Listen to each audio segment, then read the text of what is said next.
again by Greg Gitschier, local police chaplain, a longtime Louisvillian. You have, of course, served so many roles in law enforcement and such a healing person as well. You were with us here the night of the crash.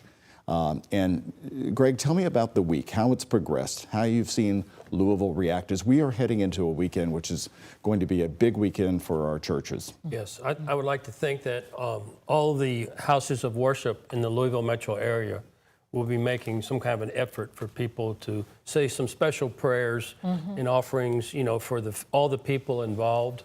It's not only the family members. I understand we have hundreds of first responders that have been out there now for over 48 hours and just working tirelessly through the night. And I talked to a fireman last night. He said that when they first got there, it was like they thought they were in hell. You know, it's a massive fire, and they actually had to go into like a self-preservation mode because it was just so, you know, just overpowering. So God bless every one of them that they're out there doing what they're doing.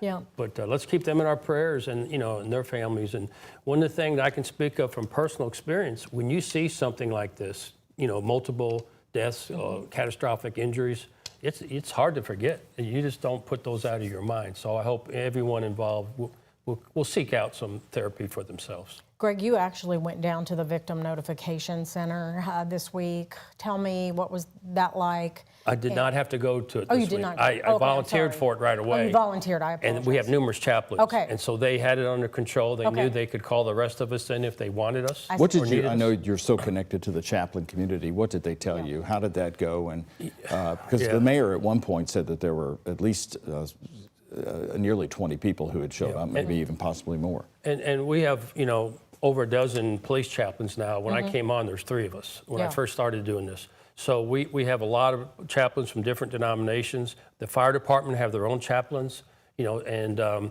so I'm sure they've all been involved in this some way or another. What I can tell you once again, unfortunately from my personal experiences, these people are devastated. I mean, their lives have changed forever. And there's, you know, sometimes there's no magic words you can say. You know, you try to offer prayers, consolation, and maybe they just need a hug, or, you know, or just maybe just be quiet and just, you know, just hold them. I mean, it's just such a tough situation. And I like to remind the family and friends of these, the friends of these families, to know that, you know, after this first few days or week goes by, check on them 2 weeks from now, 2 months from now, because they're going to need as much help as possible. Well, and